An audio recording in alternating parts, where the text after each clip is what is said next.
Kami di sini dari kelompok 1 akan mempresentasikan mengenai analisa sistem informasi penjualan bahan bangunan pada TB Matrix Jatiwangi yang ada di Jatisari.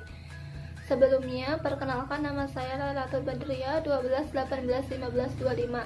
Di kesempatan kali ini saya akan menjelaskan mengenai latar belakang dan visi misi dari TB Matrix Jatiwangi tersebut.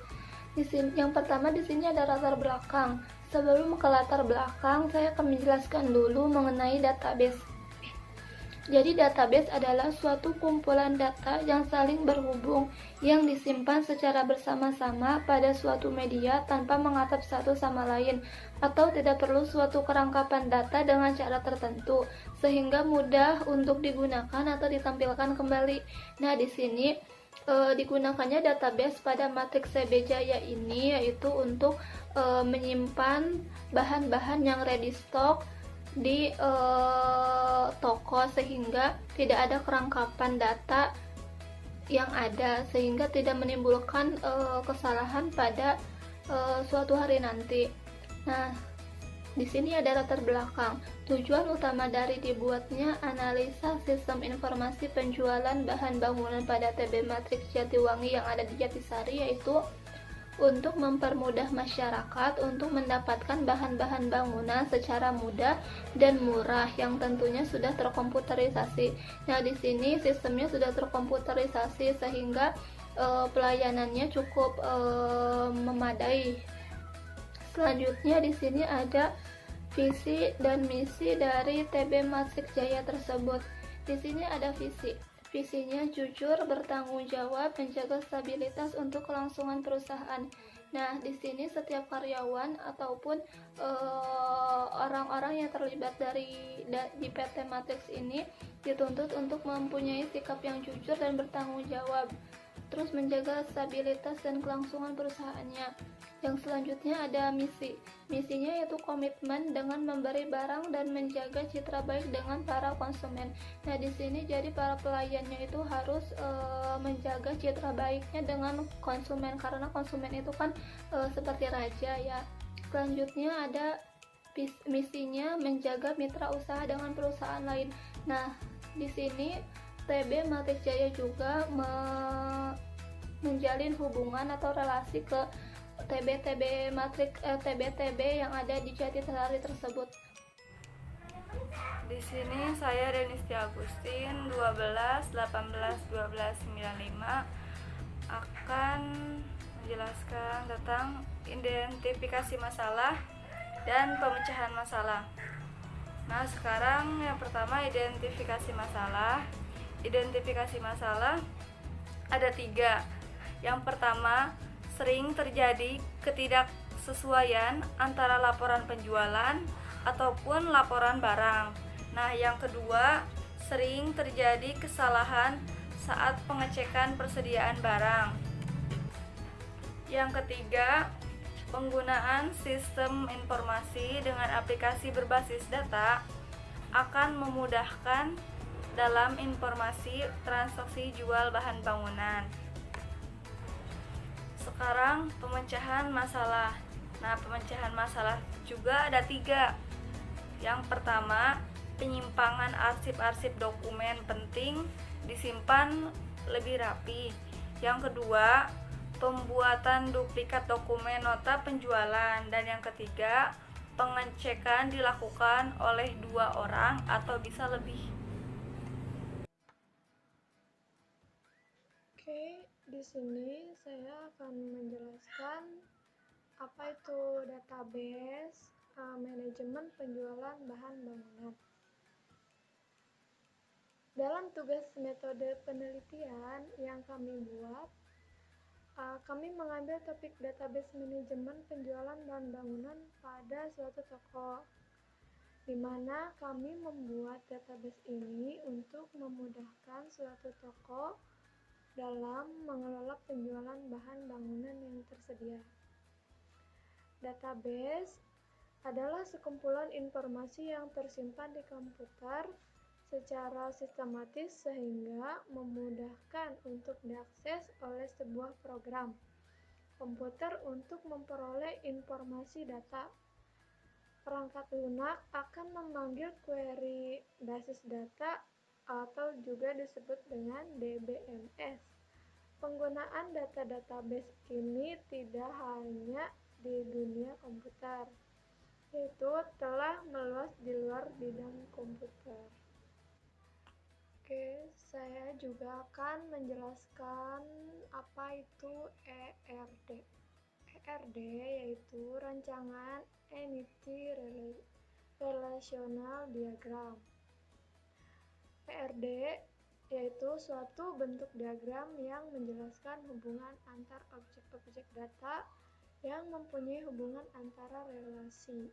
ERD digunakan untuk menyusun struktur data, hubungan antar data, dan untuk menggambarkannya digunakan notasi, simbol, tribagan, dan lain-lainnya. Saya akan menjelaskan yang pertama yaitu pemesanan. Di pemesanan ini ada nomor pemesanan, tanggal pemesanan, kode barang, satuan, jumlahnya berapa, harganya berapa, sama total. Lalu kita melakukan nomor pemesanan, kode barang, terus lalu kita ke barang. Di situ ada kode barang, nama barang, harga barang, stok barang, sama satuan. Misalnya kita telah memesan, kemudian pembayaran. Di situ ada terpecah menjadi nomor pesanan, tanggal pemesanan, terus total. Di sini ada jurnal, nomor jurnal, nomor pemesanan, kredit, debat, dan yang lainnya. Assalamualaikum warahmatullahi wabarakatuh. Di sini saya akan menjelaskan rancangan pembuka PMS. Yang pertama itu barang, kode barang, nama barang, satuan, harga, stok. Yang kedua itu pemesanan, nomor pemesanan, tanggal pemesanan, kode barang, jumlah, satuan, harga, total. Yang ketiga itu ada jurnal, no pemesanan, tanggal pemesanan, debit atau kredit. Yang keempat, pembayaran, nomor pesanan, tanggal pemesanan, dan total. Di sini saya akan menjelaskan gambaran UML. Yang pertama itu ada konsumen, bagian penjualan, bagian pengiriman, dan pemilik. Yang konsumen itu membeli, menanyakan barang dan mengecek barang ada dan tidaknya. Bisa juga membatalkannya. Yang pertama itu mengecek daftar harga barang dan menerima daftar barang, yang lalu melakukan pemesanan atau menginput pemesanan dan mencetak bukti pemesanan dan memberikan bukti pemesanan itu terbagi menjadi dua. Yang pertama tuh menerima bukti pemesanan dan membayar secara tunai. Lalu si konsumen tuh menerima bukti pemesanan dan membuat laporan dan memberikan laporan. Gambaran UML yaitu ada login, pemesanan, pembayaran, laporan, jurnal, datang barang, dan pilih pesanan, tambah, edit, hapus, tampilan form pemesanan, cetak, batal, dan simpan. Assalamualaikum warahmatullahi wabarakatuh. Perkenalkan, nama saya Nabila Khairunisa. Saya dari kelompok 1. Di sini saya akan menjelaskan untuk aplikasi web tentang toko bangunan. Baik, di sini kita langsung ke menu login. Di sini kita menggunakan 3 user. Yang pertama user admin, user petugas gudang, dan user manager. Baik, di sini kita akan coba untuk menu admin. Untuk menu user admin. Baik, langsung aja kita masuk.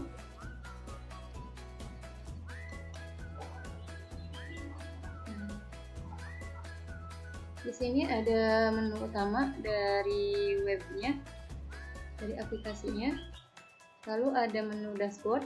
Nah, untuk menu dashboard ini saya dan teman-teman saya baru membuat tampilan selamat datang saja. Lalu di sini ada data master.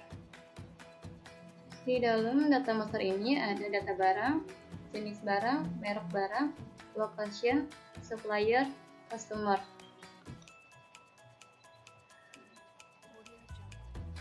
Baik, saya akan menjelaskan untuk menu data barang terlebih dahulu di menu data master. Baik, di sini ada contohnya, contoh data barangnya. Nah, untuk create ini kita untuk membuat data barang. Di sini ada menu search. Nah, di mana untuk menu search ini untuk mencari data barang. Nah, untuk di sini total record ini adalah jumlah data barang. Di sini karena baru ada 3, jadi ditampilkannya total recordnya 3. Baik, langsung aja kita ke create.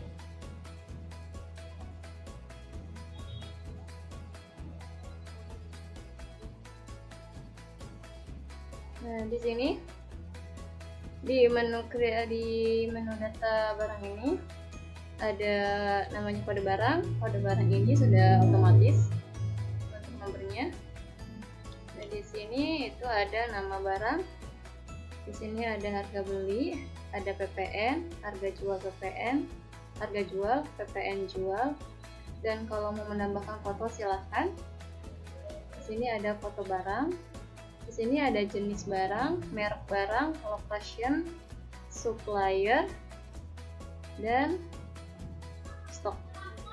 Baik, langsung aja kita buat.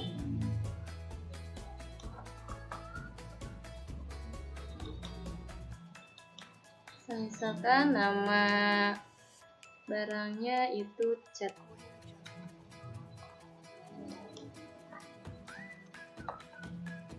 Untuk harga belinya itu 60.000.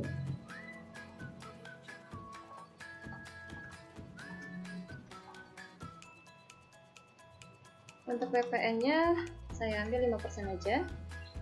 Dan di sini harga jualnya 70.000. Harga PPN-nya pun sama, saya ambil 5% aja. Di sini silakan mau menambahkan foto silakan, tidak pun tidak apa-apa. Di sini saya tidak akan menambahkan foto. Lalu di sini jenis barangnya yaitu cat. Nah, untuk merek barangnya terserah. Di sini saya disesuaikan. Di sini saya akan memilih Nippon. Nah, untuk lokasi penyimpanannya itu ada di gudang luar.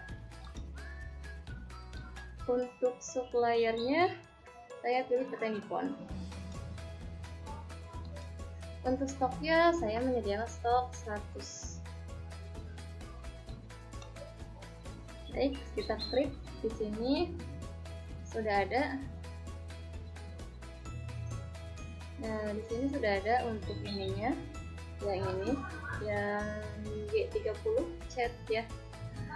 Ini kenapa bisa jadi 63? Karena tadi ada PPN-nya. PPN-nya itu 5%. Jadinya 63.000. Nah, untuk tadi kan saya membeli stoknya itu 100. Jadi total belinya itu 6 juta. Nah, di sini di Excel juga ada menu update dan delete. Silahkan bisa diedit ataupun bisa dihapus. Untuk data barang sudah selesai. Sekarang lanjut ke jenis barang. Nah, untuk jenis barang ini kita bisa menambahkan jenis barang apa, misalkan paku, tanah, atau pasir, cat, atau semen, serah. Sebagai contoh kita coba buat lagi. Kita ke create. Misalnya jenis barangnya itu pipa. Oke, di create. Sudah muncul ya pipa di sini. Nah, di sini juga ada menu actionnya, update dan delete seperti yang tadi sama. Lalu selanjutnya kita ke merek. Nah, untuk merek pun sama, kalian apabila ada tambahan merek dari toko kalian bisa ditambahkan. Untuk menunya pun sama seperti yang sebelumnya. Oke, kita lewat aja ya. Nah, untuk lokasi ini saya diisi untuk lokasi penyimpanan barangnya. Di sini baru ada gudang luar, gudang dalam, dan etalase buku. Ini untuk ininya masih sama ya, masih sama seperti yang tadi. Nah, di sini untuk kode lokasinya itu otomatis. Nah, di sini kita tinggal mengklik tempat mana yang menyimpan barang. Oke, kita lanjut ke supplier. Nah, supplier ini kita isi untuk data-data supplier kita. Misalnya kita mau beli di PT apa atau di mana untuk pembelian barang-barangnya, itu kita langsung ke sini aja. Nah, untuk menunya mari kita lihat. Nah, di sini ada kode supplier. Nah, untuk kode suppliernya pun sama seperti yang tadi, itu otomatis. Nah, di sini nama suppliernya, misalnya nama PT apa atau apa yang menjadi untuk kita beli barang gitu kan. Terus alamatnya jangan lupa diisi, lalu nomor telepon yang bisa dihubungi, HP atau telepon itu terserah. Terus kalau ada alamat email juga, kalau nggak ada dikosongkan aja. Lalu kontak personnya siapa. Nah, sudah. Baik, langsung aja kita lewat lagi. Kita ke customer. Nah, untuk di customer pun sama seperti ini ya untuk tampilannya. Customer berarti pelanggan kita. Nah, misalnya kita membuat untuk data pelanggan kita, di sini create. Di sini ada kode customer. Kode customernya ini sama, ini sudah otomatis ada. Nah, untuk nama customernya ini tinggal diisi aja nama customernya siapa, lalu alamatnya gimana, nomor telepon yang bisa dihubungi, lalu kalau ada alamat email, lalu kontak personnya siapa. Sama seperti menu supplier tadi. Nah, baik, langsung selanjutnya ke data transaksi. Untuk data transaksi di sini ada transaksi barang keluar. Nah, untuk data transaksi barang keluar ini adalah untuk barang kita yang keluar atau yang dijual. Contohnya, nah di sini kode pemesanannya pun sama otomatis ya. Di sini ada menu tambah pesanan, langsung aja ditambah pesanannya. Misalnya kita nama barangnya apa yang keluar sama yang cat atau pasir. Nah, di sini langsung jumlahnya 53 atau 2 aja. Terus customernya tinggal dipilih customer siapa. Di sini saya pilih Skilan. Baik, kita langsung simpan.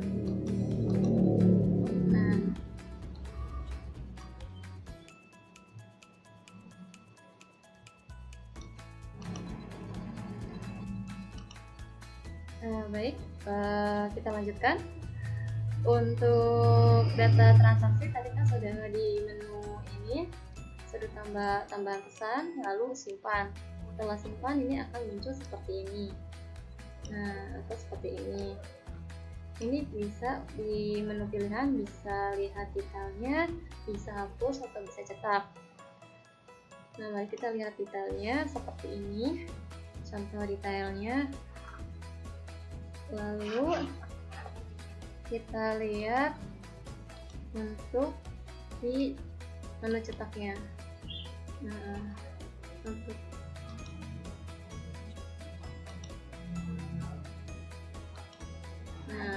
misalnya mau dicetak, itu dicetak aja, silahkan. Lalu berikutnya adalah purchase order. Nah, di sini kalau misalnya kita mau beli barang-barang kita yang sudah habis ke supplier kita. Di sini kita tambahkan transaksi.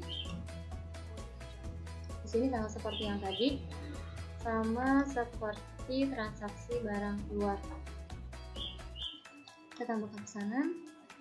Misalnya kita tambahkan nama barangnya cat. Nah, di sini sudah ada otomatis ada kode barangnya, stoknya, harganya berapa. Lalu yang jumlah dibelinya itu kita beli 5. Baik, langsung aja disimpan. Nah, di sini sudah ada langsung muncul. Di sini langsung muncul untuk totalnya, harganya, jumlahnya, dan lain-lainnya. Setelah itu kita simpan. Oke. Nah, di sini sudah ada untuk datanya. Di sini kita bisa lihat detailnya, bisa hapus juga atau bisa cetak juga. Nah, di sini ada menu user. Nah, untuk menu user ini kita baru ada 3 karena ada 3 user yang bekerja di toko ini. Yang pertama itu manajer, yang kedua petugas gudang, yang ketiga administrator. Baik, kita logout, kita ke menu petugas gudang selanjutnya.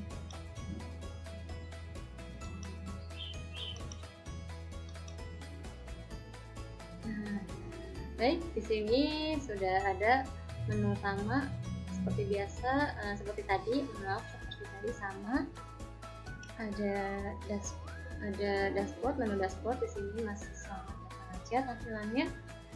Untuk perbedaannya dari tampilan user admin tadi, di sini cuma ada data transaksi saja.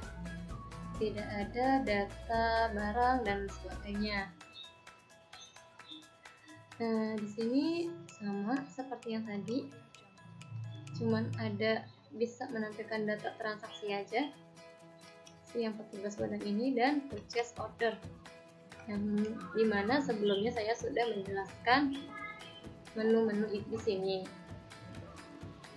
Baik, selanjutnya kita kembali. Selanjutnya kita ke menu manager. Nah, di sini untuk menu manager ada data master seperti yang tadi di admin dan data transaksi. Semuanya sudah saya jelaskan sama dan sudah saya jelaskan pula di menu user admin.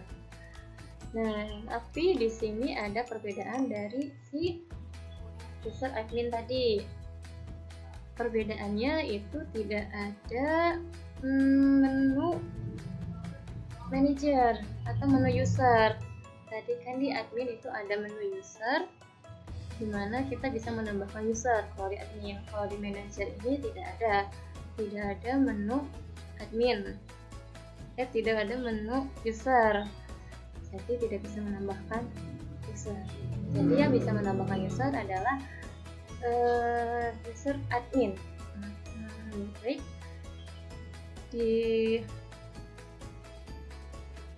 sini sudah selesai untuk aplikasi websitenya. Lalu untuk kesimpulannya,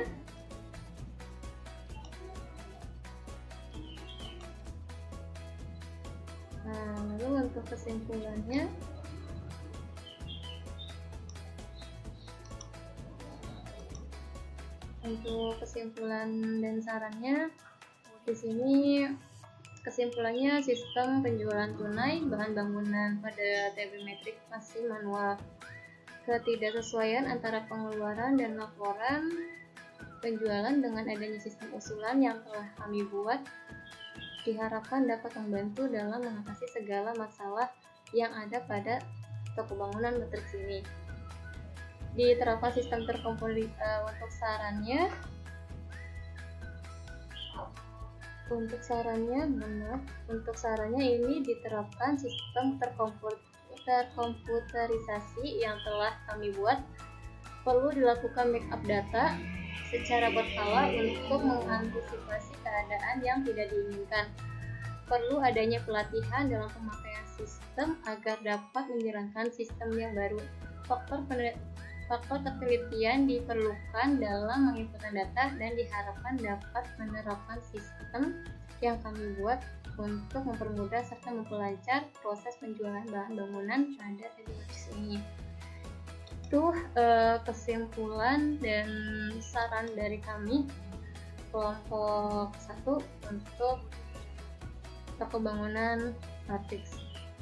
Baik, terima kasih sudah menonton video presentasi kami. Mohon maaf apabila ada kesalahan kata dari kelompok kami. Saya mewakili kelompok 1 minta maaf. Dan kami pamit. Assalamualaikum warahmatullahi wabarakatuh.